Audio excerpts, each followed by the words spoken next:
Hey, Namaskar. Once again, welcome to the Instagram Live. And today I will be talking on another topic into the series of brand and brand management. और जैसी कि theme अभी चल रही है 10 episode में marketing that include digital marketing and the outside the main marketing field. तो आज मैं एक नया टॉपिक के साथ आपके साथ बात करूंगा that is the gorilla marketing. Hello Shashank भाई, how are you? So what is the, I don't know whether I am pronouncing properly or not, guerrilla marketing. So there are a very simple way to do the marketing of your brand, that is the guerrilla marketing, and it is divided into 4 different categories. One is the indoor marketing, one is the outdoor guerrilla marketing, high purvi, and another into the event guerrilla marketing. तो हम step by step देखेंगे इन चारों प्रकार के अंदर में। The first one we come with a questions like what is the guerrilla marketing and why there is a need to do the marketing for your brand, because लोग मेरे पास आते हैं, the startup companies come and they ask for the branding purpose, but when I talk about the marketing budget, वहाँ पे वो थोड़ा थम सा जाते कि सर इतना तो बजट हमारा है नहीं कि हम एड्स पर, फेसबुक एड्स पर, गूगल एड्स पर, आउटडोर मार्केटिंग पे, इवेंट पे हम पैसा खर्च कर सके। तो उन लोगों के लिए, थैंक यू शशांक भाई, तो उन लोगों के लिए gorilla marketing one of the best option it है। अब आप बोलोगे गोरिल्ला मार्केटिंग क्या कोई गोरिल्ला है? No, it is not like that. It is a very simple term which is been used by many of the big brands and the startup companies to get the faster attention for your brands and to get the maximum leverage in the marketing field। तो पहले हम सुनते कि ये क्या ज़रूरी है कि गोरिल्ला मार्केटिंग है क्या। ये इतना सिंपल मार्केटिंग का टैक्टिक्स है जहाँ पे आपको पैसा लीस्ट या जीरो कॉस्ट लगती है। सेकेंडली, जहाँ पे आपको अटेंशन बहुत जल्दी मिलता है। तीसरा, कॉस्ट इफेक्टिवनेस होने के कारण बहुत ही जल्दी लीड जनरेट होती है और आपकी रेवेन्यू जनरेशन में आपको बहुत ही फ़ायदामंद रहता है गोरिल्ला मार्केटिंग। तो ये 4 उसके मेजर बिंदु है जिसके कारण गोरिल्ला मार्केटिंग हर कोई कंपनी करती है। अब दूसरी बात यह है कि ये कब तक करना चाहिए। ये मुझे लगता है हर क्वार्टर में आपको कोई एक थीम, एक आइडियाज़ के साथ में गोरिल्ला मार्केटिंग करनी चाहिए, जिससे कि आपकी ब्रांडिंग में एनहांसमेंट हो सके और ज़्यादा से ज़्यादा आपकी ब्रांड की विजिबिलिटी हो सके। Again I will take one point कि गोरिल्ला मार्केटिंग डजंट मीन कि आपको मार्केटिंग की ये टेक्निक की और आपको बहुत सारा पैसा आ गया, ये जरूरी नहीं।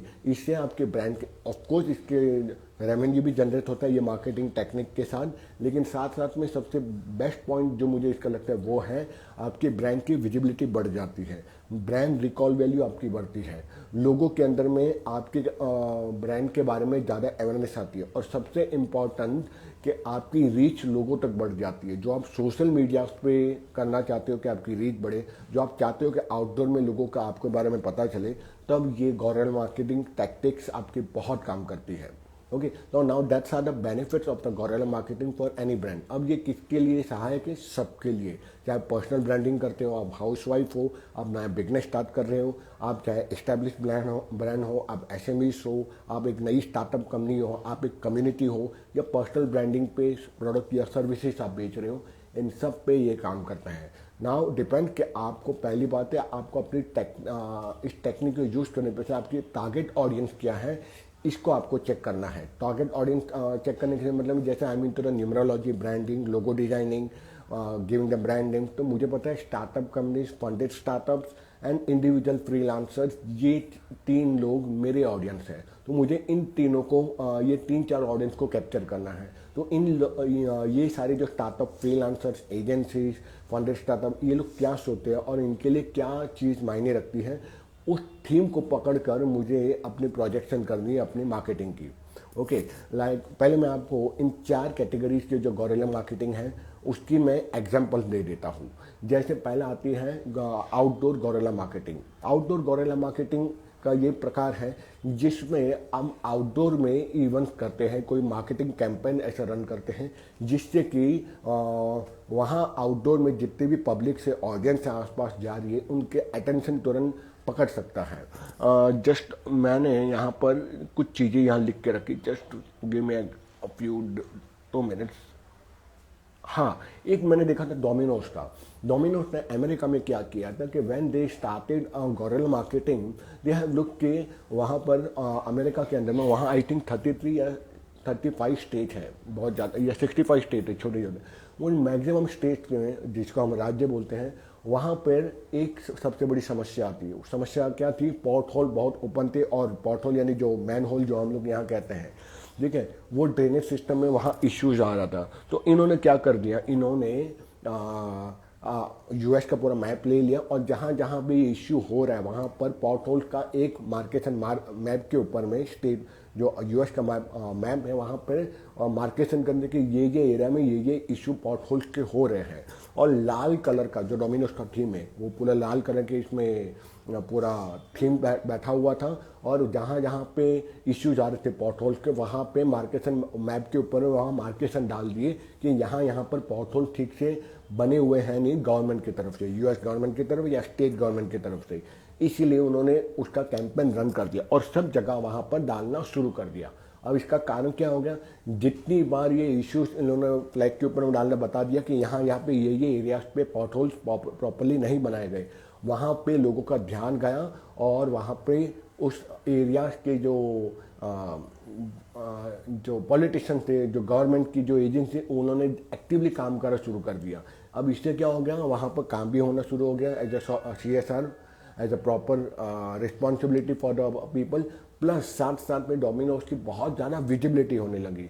तो ये CSR कैंपेन भी हो गया, लेकिन साथ साथ में it will help the people to understand that Domino's is working not only for the revenue but also for the awareness.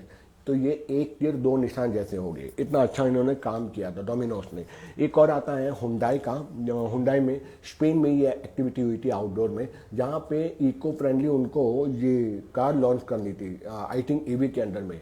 तो उन्होंने क्या कर दिया कि एक प्लास्टिक बहुत ज़्यादा यूज़ हो रहा है, तो उन्होंने कैंपेन रन कर दिया कि अगर आप प्लास्टिक की बोतल जहाँ मिलती है उसको, उसके जो क्रशर जो रहता है, ठीक है, मशीन में अगर आप डालोगे तो पर बॉटल के पीछे 30 मिनट की आपको पार्किंग फ्री में दी जाएगी। ठीक है, ये थीम उन्होंने रखा था। अब इससे कारण क्या होगा? हुंडई की इतनी ज़्यादा मार्केटिंग हो गई और इतनी ज़्यादा अवेयरनेस स्प्रेड हो गई इकोसिस्टम को मेंटेन करने के लिए कि लोग प्लास्टिक को रिफर्निश करने के लिए बराबर उस मशीन्स में डालते थे, और उसके बदले में उनको 30 मिनट का पार्किंग लॉट मिल रहा था। ठीक है, तो ये कैंपेन का क्या होगा? सिस्टम को भी अलाइनमेंट में डाल दिया गया, साथ साथ में उस ब्रांड की मार्केटिंग भी अपने आप हो गई। तो आप समझो कितनी स्मार्टली ये चीज़ें की जा रही है। That is the outdoor marketing. अब मैं बात करता हूँ इंडोर मार्केटिंग के लिए। इंडोर यानी एयरपोर्ट हो गया, indoor gorilla marketing I am trying to say, जहाँ पे एयरपोर्ट हो गया, बस स्टॉप हो गया, रेलवे स्टेशन हो गया, शॉप हो गया, वहाँ पर ये इंडोर में ये एक्टिविटी की जाती है। एक बड़ी अच्छी एक्टिविटी मैं इंडिया से आपको बताऊँगा, जो स्टार्ट किया था आईकिया वालों ने। आई होप हम सबको पता है IKEA, IKEA, I don't know whether I am pronouncing properly और नॉट। आईकिया ने एक कैंपेन रन किया था हैदराबाद में, जब उन्होंने अपना स्टोर लॉन्च करना था उस टाइम पे। तब उन्होंने क्या किया था? उन्होंने जो बेल्ट रहता है ना एयरपोर्ट पे, जो लोग एयरपोर्ट से ट्रैवल करते होंगे एयरलाइन से, दे कैन अंडरस्टैंड मी, जो बेल्ट होता है जहाँ पर हमको हमारा सामान मिलता है, when you come down to your destination, वहाँ पे फिर एक बेल्ट रहता है, वो बेल्ट पर आपका सामान मिलता है। तो इन्होंने क्या किया था? एक बॉक्स, जो खोखे का बॉक्स रहता है ना ब्राउन कलर का पैकिंग का, उसके अंदर में एक बॉक्स रखते हैं, ऊपर उन्होंने लिखा IKEA store is opening in Hyderabad at so and so. बस ये डाल के हर बेल्ट पे डाल दिया। अब बेल्ट घूमते रहते हैं और हर 2-2 घंटे में एक नई फ्लाइट आती रहती है, तो सामान आते रहते हैं। तो उन्होंने वो बॉक्स बना के प्रिंट करके कि हमारे स्टोर यहाँ ओपन हो रहा है, और वहाँ पे डाल दिया बेल्ट पे। अब वो बेल्ट में वो सर्कुलर फॉर्मेट में हर बार घूमते रहता है। अब जितने नए कस्टमर हैं, मुझे लगता है एक फ्लाइट में तकरीबन 100 तो मिनिमम आते ही होंगे, 100 से 200 कस्टमर प्रॉपर कमर्शियल फ्लाइट में। अब ये रोज की मिनिमम 20 या 30 फ्लाइट आती होगी, कितनी ब्रांड विजिबिलिटी बढ़ गई होगी। इसका कारण क्या होगा IKEA का? कि जब उन्होंने अपना हैदराबाद में स्टोर ओपन किया, इतनी लाखों ने, लेकिन इतने हजारों की तादाद में थी कि वहाँ पूरा ट्रैफिक जाम हो गया। तो that was the gorilla marketing. खाली एक बॉक्स बना के, प्रिंट बना के डाल दिया वहाँ पर एयरपोर्ट के ऊपर में। ऑफकोर्स एयरपोर्ट अथॉरिटी को उस स्टेट गवर्नमेंट का कुछ पैसा एडवर्टाइजिंग का जरूर दिया होगा, फ्री में तो कोई अलाउड नहीं करता। पर आप समझिए कि कितनी सिंपल चीज़ें थी, कोई ज़्यादा सेल्समैन की ज़रूरत नहीं पड़ी, कोई ज़्यादा बैनर की ज़रूरत नहीं पड़ी। That is the gorilla marketing, indoor gorilla. अब मैं चौथे स्टेज पे आता हूँ, जस्ट टोलन। मैंने यहाँ पे सब कुछ मैं क्या करता हूँ लिख के रख देता हूँ।